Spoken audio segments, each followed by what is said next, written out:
কলিযুগে ব্রাহ্মণ খুঁজে পাওয়া দায়, সত্য। খাঁটি ব্রাহ্মণ মানে তিনি তখন ওই কুলেই জন্মান যখন যা খুঁজে পাওয়া দায় হয়। ওই যুগে ক্ষত্রিয় খুঁজে পাওয়া দায় ছিল, তাই ক্ষত্রিয়ের ঘরে জন্মেছিলেন। সঠিক রাজা কেমন হয় সে শিক্ষা দেওয়ার জন্য। আর এই যুগে আমরা দেখেছি আমার রামকৃষ্ণ ঠাকুর কি করেছেন, ওই মাটির প্রতিমা জ্যান্ত করেছেন। ওকেই তো ব্রাহ্মণ কয়। ঠাকুরের শিষ্য ছিলেন, ঠাকুরের শিষ্য ছিলেন অমিয়। ভুল বলছি, আমাদের অমিয় বাণীর লেখক, হ্যাঁ অশ্বিনী, অমিয় বাণীর লেখক, অমিয় বাণী বই ওনার ঠাকুরের প্রথম আলোচনা গ্রন্থ এটা। এই আলোচনা প্রসঙ্গ অনেক পরে, প্রফুল্লতা অনেক পরের মানুষ, অশ্বিনীদা বহু পুরনো মানুষ, ঠাকুরের কীর্তন যুগের মানুষ। তাই অশ্বিনীদা ওরা মিলে ঠাকুরকে একবার ধরলো, ঠাকুর শুনেছি খাঁটি ব্রাহ্মণে, খাঁটি ব্রাহ্মণের পূজায় মাটির প্রতিমা জ্যান্ত হয়, আপনাকে দিয়ে একবার পুজো আমরা করাবো, দেখি কেমন হয়। ঠাকুরকে দিয়ে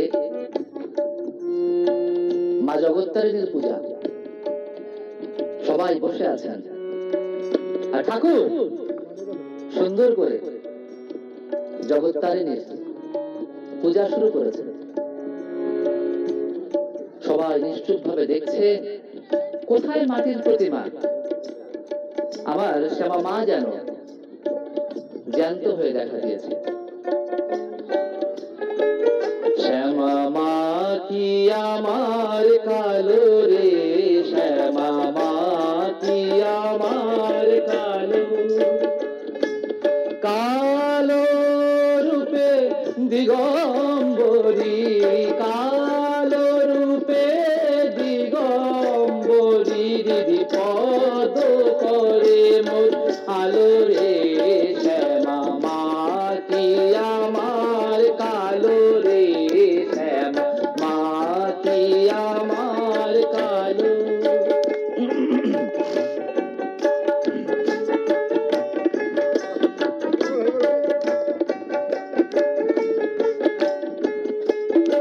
শ্যামা কখনো শ্বেত, কখনো পীত, কখনো নীল লোহিত রে, কখনো শ্বেত, কখনো পীত, কখনো নীল লোহিত রে, মায়ের সে ভাব কেমনে বুঝিতে না পারি, সে ভাব কেমনে বুঝিতে না পারি, ভাবিতে জন্ম গেল রে, শ্যামা মা কি আমার কালো রে, শ্যামা মা কি আমার কালো।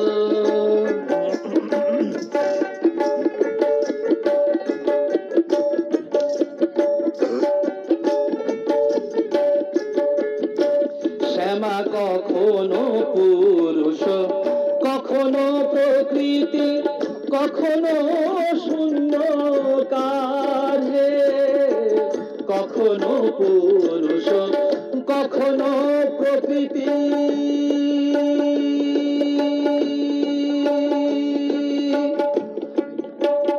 আমরা তাকে মাতৃরূপে পূজা করি বটে, কিন্তু এই মাতৃরূপের ব্যাখ্যা আমার মনে হয় ঠাকুর না আসলে আমি নিজেই পেতাম না কোথাও। আমার রামকৃষ্ণ ঠাকুর ছোট্ট ভাবে কথাগুলো বলেছেন বলে, ব্যাখ্যা অতটা প্রস্ফুটিত হয়নি, প্রয়োজন হয়নি তাই। কিন্তু কমলাকান্তের এই গানে রামকৃষ্ণ ঠাকুরের ওই আভা কিন্তু ফুটে উঠেছে। ঠাকুর বলতেন, মা আমার স্বয়ং ঈশ্বর রে। এ কেমন কথা? ঈশ্বর তো পরম পুরুষ, তা মা কি করে ঈশ্বর হন? আর ঠাকুর বলছেন কি, এই জগতের পরম ব্রহ্ম যিনি, জগতের পরমেশ্বর যিনি, যিনি পরম কারণ, জগৎ যখন সৃষ্টি করতে হয় তখন তাকে একটা নেগেটিভ রূপ ধারণ করতে হয়। কেননা ওই যে প্রথমে বললাম, এই আমাদের পুরুষ, আমরা যে পুরুষ জাতি, আমাদের দ্বারা সৃষ্টি করা সম্ভব না। তাই ঈশ্বর তিনি সতত পুরুষ, তিনি সৃষ্টি করতে পারেন না। তাই এই সৃষ্টি জগতের সৃষ্টির জন্য তাকেই তারই নারী রূপ সৃষ্টি করতে হয়, আর সেই নারী রূপকেই বলে জগদম্বা। অর্থাৎ তিনি যখন নারী রূপে আমাদের পূজা গ্রহণ করেন, তখন আমরা তাকে তার ওই পরম স্রষ্টার যিনি, তাকে তিনি ধারণ করতে পারেন, জগৎকে ধারণ করতে পারেন, তাই তাকে আমরা বলছি কি জগৎ তারিণী, জগৎ ধাত্রী, কত নামে আমরা রাখছি না।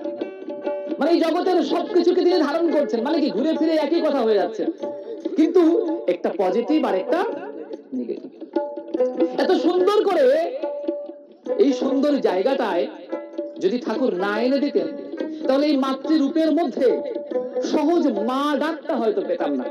আমাদের কতজনে বলে, দাদা আপনারা অনেক ভালো সবকিছু বলেন, এই যে আপনাদের বলেন যে আমাদের তোমরা দাদা বলে ডাকবা, খুব ভালো। দাদার বউ তো বৌদি হয়, আপনারা বলেন দাদা, আবার বৌদি বলা যাবে না, বলেন মা। এই কেমন একটা ঝামেলা গন্ধ দেখি। দাদার বউ কখনো মা হয় না। ঠাকুর এসে ওই বৌদির মূল মেরে দিয়ে গেছে, মানে আর বৌদি টৌদি কোনো হবে না, কোন বৌদি, কাকি, জেঠি, খুড়ি এসব আর আমাদের জগতে নাই। ঠাকুর বলছেন কি, যাকে দেখবে তাকে মা মা বলে চিন্তা করবে, অন্য কিছু চিন্তা করা যাবে না। বুঝছেন মাতৃ সাধনা কাকে বলে? তাকে ধরেছি বলেই ওই মা ডাক শিখতে পেরেছি। নিজের মাকেই তো আমরা মা বলে ডাকা শিখিনি এখন, আর আরেকজনকে মা ডাকবো, এই এত সহজ নয়। তাই ওই মাতৃভাব ভিতরে জাগাতে গেলে তার ওইটুকুখানি দরকার। তখন ওই পুরুষকে, প্রকৃতিকে ওর ভিতর দিয়ে নিজের সংসারের মধ্যে, নিজের পিতা মাতার মধ্যে ওই ভাবকে আরোপিত করা যায়, আর ওর মধ্য দিয়ে ওই স্বর্গ নরক খুঁজতে অন্য কোথাও যাওয়া লাগে না। এই পরিবারের মধ্যেই স্বর্গ নরক পাওয়া যায়। আপনার পরিবারের মধ্যেই যদি আপনি আপনার বাবাকে নারায়ণ জ্ঞানে ভক্তি করতে পারেন, আপনি যদি মনে করেন আপনার মা জগৎ লক্ষ্মী, জগৎ ধাত্রী আপনার ঘর রয়েছেন, তাই আপনার ঘরটা আলোকিত আছে। আপনার ঘরে যদি লক্ষ্মী নারায়ণ থাকে, আপনার স্বর্গ খুঁজতে অন্য কোথাও যাওয়ার দরকার নেই। আপনার ঘরের মধ্যে স্বর্গ রয়েছে, আপনি খুঁজে পাচ্ছেন না, তাই কেননা আপনার মধ্যে দৈব ভাব এখনো আসতে পারছে।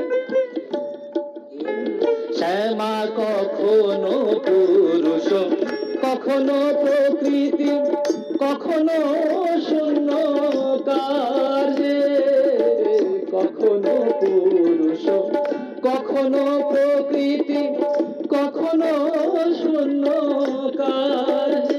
মায়ের সে ভাব জানিয়া কমলাকান্ত, সে ভাব জানিয়া কমলাকান্ত, ভাবিতে জন্ম গেল রে শ্যামা মা কি আমার কালো রে, শ্যামা মা কি আমার কালো।